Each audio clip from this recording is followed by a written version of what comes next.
संजीवनी अस्पताल बाल एवं शिशु रोग, general surgery, plastic surgery, neuro surgery, नेत्र रोग, फिजियोथेरेपी, स्त्री एवं प्रसूति रोग, हृदय एवं शुगर रोग, हड्डी एवं जोड़ रोग, कार्डियोलॉजी, दंत रोग, इमरजेंसी चिकित्सक सुविधाओं में एक भरोसेमंद नाम है। आईसीयू एक ऐसी सरकार जो आम लोगों की आवाज़ सुनती नहीं है, एक ऐसी सरकार जो झूठ की कहानी पर टिकी हुई है, एक ऐसी सरकार जो अपने एसी कमरों से बाहर नहीं निकलती, गरीबों के जो दिक्कतें उनको समझती नहीं है, एक ऐसी सरकार को, ऐसे मुख्यमंत्री को, अहंकारी मुख्यमंत्री को मुंह तोड़ जवाब दिया।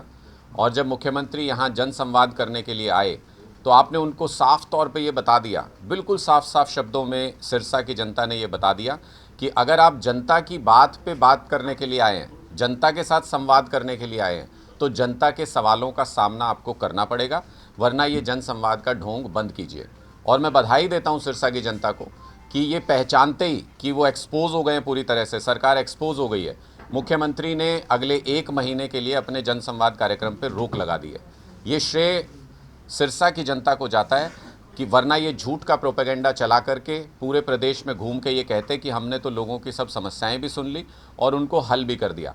जबकि सच्चाई ये है कि जो भी अपनी समस्या लेके मुख्यमंत्री जी के सामने कुछ भी बोला, कुछ भी सवाल उठाया, उसको मुख्यमंत्री जी ने अपमानित किया। मैं तो ये कहूँगा कि सिरसा की जनता को अपमानित करने का प्रयास किया प्रदेश के मुख्यमंत्री ने, जिसका मुंहतोड़ जवाब सिरसा की बहादुर जनता ने दिया। आज भी हम धरने पर, अभी कुछ देर पहले मैं जा कर के आया, जो आम आदमी पार्टी ने धरना किया है परिवार पहचान पत्र को लेकर के, और उसमें जिस तरीके का षड्यंत्र पूरे प्रदेश में किया गया, पहले एक प्रॉपर्टी आईडी के नाम पे प्राइवेट कंपनी को ठेका दिया गया और उस प्राइवेट कंपनी ने सबके प्रॉपर्टी आईडी की ऐसी तैसी करके रख दी, और उसके बाद लोग अपने फॉर्म लेके उसमें करेक्शन कराने के लिए जगह जगह सरकारी दफ्तरों में घूम रहे हैं। उसके बाद परिवार पहचान पत्र के नाम पे जो षड्यंत्र किया गया, जिस तरीके से जनता को परेशान किया गया, आने वाले दिनों में उसका खुलासा करेंगे, आने वाले दिनों में उसको पूरी तरह से एक्सपोज करेंगे।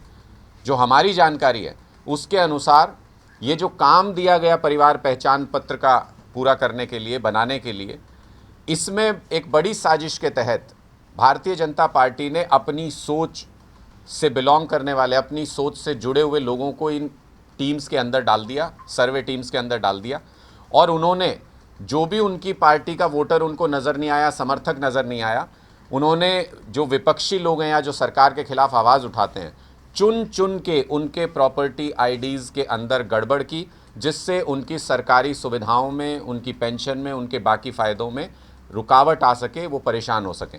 मुझे लगता है कि आज से पहले किसी भी लोकतांत्रिक सरकार में इतनी गिरी हुई सोच आज से पहले किसी सरकार की नहीं हुई होगी कि विपक्ष बोले तो बोलने मत दो, विपक्ष में जो लोग अपनी सरकार के खिलाफ हैं या विपक्ष के साथ हैं उनको आप तरह तरह से हरेस करो। ये सारी चीज़ें अब जनता के सामने धीरे धीरे आ रही हैं। और सबसे आखिरी मुखौटा इस सरकार का, जो ये शुरू से 8-9 साल से ढिंडोरा पीट रहे थे कि हमारी एक साफ़ सुथरी सरकार है, हम भ्रष्टाचार नहीं करते हैं, ना होने देते हैं, लगातार ये छवि प्रोपेगेंडा बनाने की कोशिश हो रही थी। और मैं तो कहूँगा कि इसमें भारतीय जनता पार्टी से भी ज़्यादा दोष विपक्ष का, यानी कांग्रेस पार्टी का है, जिन्होंने 8-9 साल तक इस सरकार का ये झूठ लगातार चलने दिया। एक भी मुद्दे पर आवाज़ उठाने की कोशिश नहीं की, अपने ड्राइंग रूम में बैठ के पॉलिटिक्स करते रहे, जनता त्राही त्राही करती रही। लेकिन अब आम आदमी पार्टी ने विपक्ष की सही भूमिका निभाते हुए हमने पूरी तरह से एक्सपोज किया। पिछले दिनों में आपने भी देखा होगा कि कैसे सीएम के दफ्तर में बैठ करके अधिकारियों ने खुली लूट मचाई, किस तरीके से खुला भ्रष्टाचार हुआ।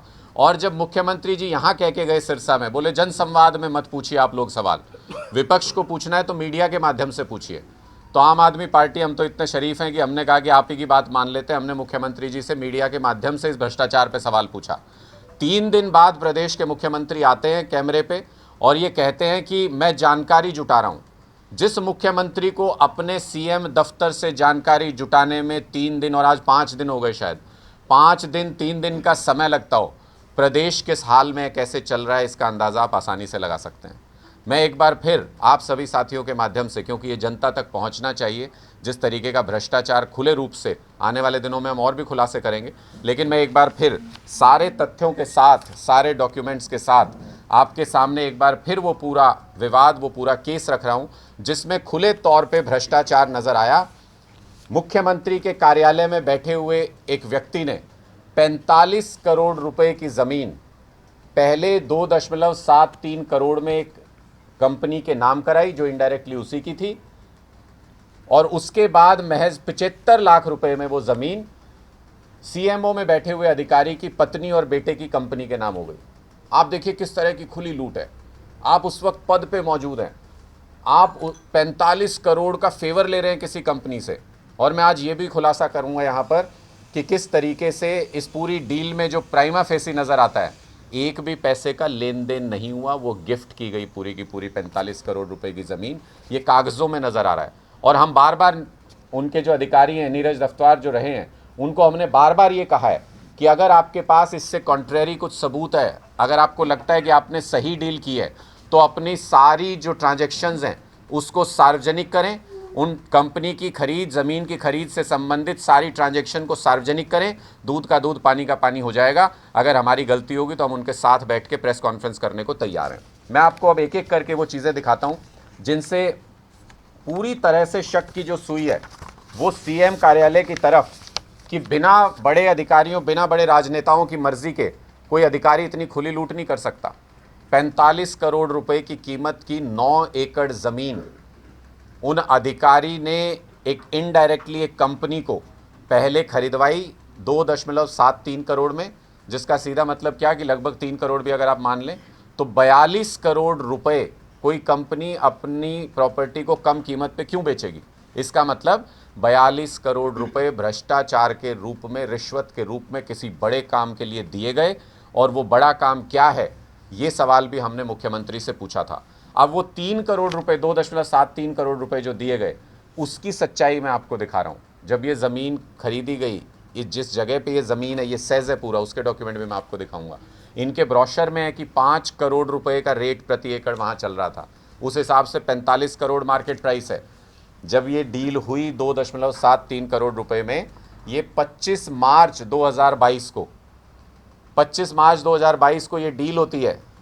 ये जो सेज जिस कंपनी का है उससे एलएलपी के नाम पे ये ज़मीन की जाती है। 2.73 करोड़ रुपए में ये डील होती है। लेकिन आपको सरप्राइज़ होगा ये जान के कि 25 मार्च को ये डील हो गई, ये रजिस्ट्री साइन हो गई, सेल डीड साइन हो गई, और पहला चेक जो पेमेंट का दिया गया उस पर तारीख भी 25 मार्च 2022 है। आप सब लोगों ने प्रॉपर्टी में ट्रांजैक्शन किए होंगे किसी न किसी रूप में। मुझे आज तक हिंदुस्तान में कोई ऐसा व्यक्ति नहीं मिला जिसने 1 रुपया भी एडवांस लिए बिना 45 करोड़ रुपए की ज़मीन की रजिस्ट्री करा दी हो किसी दूसरे के नाम। अपने भाई के नाम भी नहीं कराते लोग आजकल। ये क्या फेवर है, इतना कितना विश्वास है कि चेक के ऊपर इन्होंने पहला चेक, और वो भी एडवांस चेक 44 लाख रुपए का, 2.25 करोड़ में से 44,55,000 रुपए का पहला चेक दे करके रजिस्ट्री करा ली गई। उसके 1 महीने बाद के बाकी पेमेंट के चेक हैं। तो हम इसीलिए चैलेंज करते हैं नीरज दफ्तार जी को, सीएमओ दफ्तर को भी, कि अगर वो पाक साफ निकलना चाहते हैं तो इन ट्रांजैक्शन को सार्वजनिक करें कि ये चेक कब लगे, कब कैश हुए। उसके बाद हम इस पर चर्चा करने के लिए तैयार हैं, एक मंच पे बैठने के लिए तैयार हैं। लेकिन उससे भी सरप्राइजिंग बात ये कि ये ज़मीन तो आपने मार्च में उस कंपनी के नाम डील कर ली। 15 अप्रैल को इस कंपनी ने CLU के लिए अप्लाई किया। मुख्यमंत्री जी के दफ्तर में उस वक्त नीरज दफ्तार जी काम कर रहे थे, प्रिंसिपल OSD थे, बहुत ही महत्वपूर्ण पोजीशन पे थे। महज 12 वर्किंग डेज के अंदर लेटर ऑफ इंटेंट CLU को लेकर के रिलीज़ कर दिया गया, पार्टी को भेज दिया गया 4 मई को, यानी 19 दिन। और अगर वर्किंग डेज में देखें तो सिर्फ 12 दिन के अंदर, जिसके लिए महीनों चक्कर काटते रहते हैं लोग, वो काम इनका महज 12 दिन के अंदर सुपर फास्ट स्पीड से हुआ। कहीं से तो जैक लग रही थी, कहीं से तो सिफारिश लग रही थी।